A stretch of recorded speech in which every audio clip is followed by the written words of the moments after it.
Assalamualaikum warahmatullahi wabarakatuh. Oke, baik. Pada kesempatan kali ini saya akan mencoba untuk pertama membaca dan menerjemahkan. Yang kedua, yang selanjutnya adalah menjelaskan. Oke. Dari sisi pertama dulu kita akan membaca dan mengartikan. Hukuku ta'alifi masunatu syar'an la yajuzu iktidaan 'alaiha. Nah, hak cipta atau hak moral itu dilindungi secara syara, dan la yajuzu tidak boleh untuk dilanggar tentunya karena sudah ditetapkan peraturannya.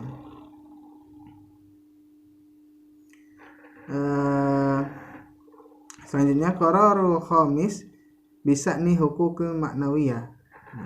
Ketentuan kelima dengan judul hukukul maknawiyah, hak-hak moral. Oke. Innal majlisal majmu'il fiqh islami munaqadan fi dauratil mu'tamaratil khamis di Kuwait.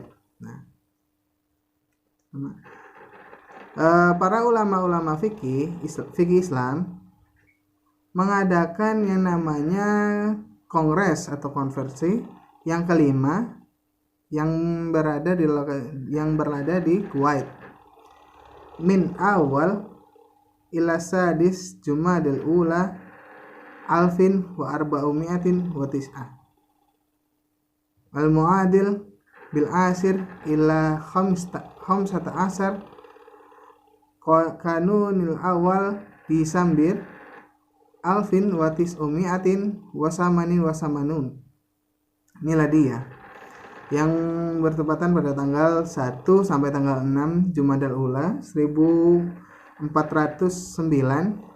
Hijriah dan dari tanggal 10 sampai tanggal 15 Kanun Awal Desember 1988 Masehi. Ba'da iktilai ala buhusi muqaddimah min a'dha wal khabra fi maudu'il hukukil maknawiyah. Jadi setelah menimbang dan memperhatikan atas makalah atau paper atau pembahasan yang diberikan oleh anggota-anggota yang berada di sidang tersebut dan juga para ahli tentang judul hak materi ini. Nah, di situ para ulama ini memberikan 3 kesimpulan atau kesimpulan. Qoror awal, alismut tijariyi wal unwanut tujariyu wal alamatu tujariyatu. Ismu tujariyah itu nama dagang, wal unwanut tujariyatu tujari itu seperti merek, kemudian wa alamatu tujariyatu logo-logo itu. Wa ta'allif pencipta atau ciptaan, wahtira awil ibtikar seperti penemuan atau hak kreasi, hiya hukukul khosoh li ashabiha. Nah, yang disebutkan di atas tersebut tadi itu merupakan hak-hak khusus bagi pemiliknya. Asbahadalika fil urfil mu'asirah. Nah, karena pada zaman saat ini, pada zaman sekarang itu qimatan malian, terdapat nilai finansial.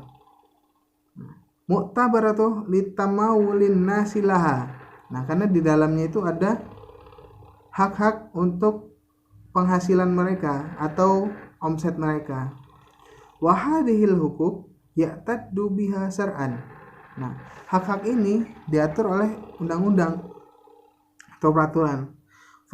Wala yajuzu iktida 'alaiha, dan tidak boleh melanggar atas peraturan-peraturan tersebut.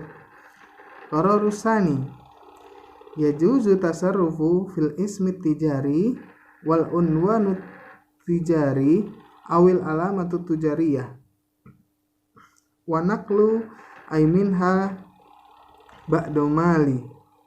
Nah, jadi dalam hak-hak ini boleh dikembangkan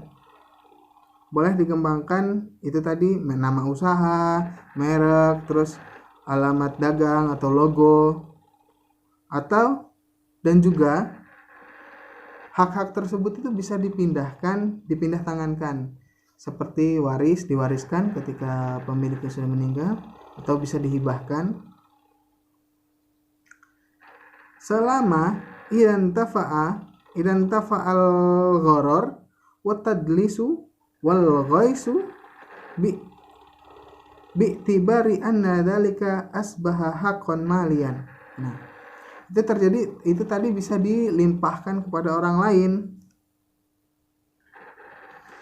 selama terhindar atau di dalamnya tidak terdapat gharar, yaitu spekulasi, terus gharar, tadlis, kecurangan, tadlisu, wal ghaisu, ghais ini kebohongan, bi'tibari anna dzalika asbaha haqqan malian, karena dari hak-hak tersebut itu terdapat nilai-nilai material. Jadi harus tepat, harus pasti saat memindahkannya itu tidak boleh asal-asalan. Kemudian salisan hukuku ta'lifi wal ikhtira' awil ibtikar masunatu syar'an.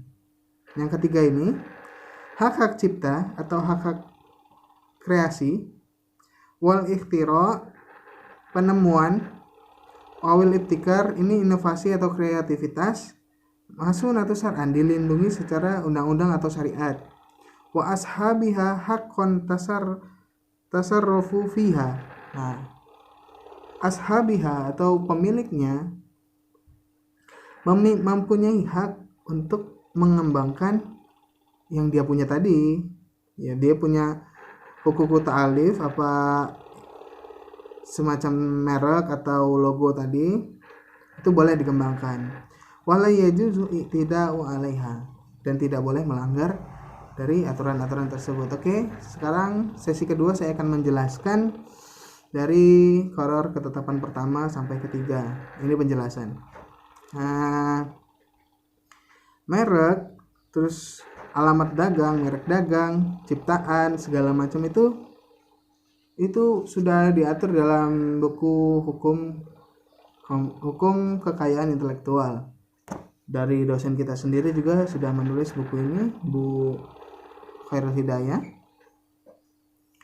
Nah, semua ini kalau di Indonesia sudah ada peraturannya, karena Indonesia sudah mengikuti yang namanya WTO, World Trade Organization. Nah, yang mana World Trade Organization ini kedudukannya di bawah PBB. Nah, karena Indonesia menjadi anggota WTO, otomatis Indonesia harus melakukan ratifikasi hukum. Yang pertama dilakukan Indonesia adalah undang-undang yang dibuat nomor 15 tahun 2001, 14 2001, itu tentang merek, paten dan sebagainya. Kemudian ada yang direvisi kembali pada tahun 2016. Seperti itu. Selanjutnya nomor 2 ini menjelaskan tentang pelimpahan hak tersebut. Nah, hak kekayaan intelektual ini bisa diwariskan, bisa dihibahkan, bisa juga diberi. Ini juga ada undang-undangnya secara tertulis di Indonesia, karena Indonesia juga telah melakukan ratifikasi hukum.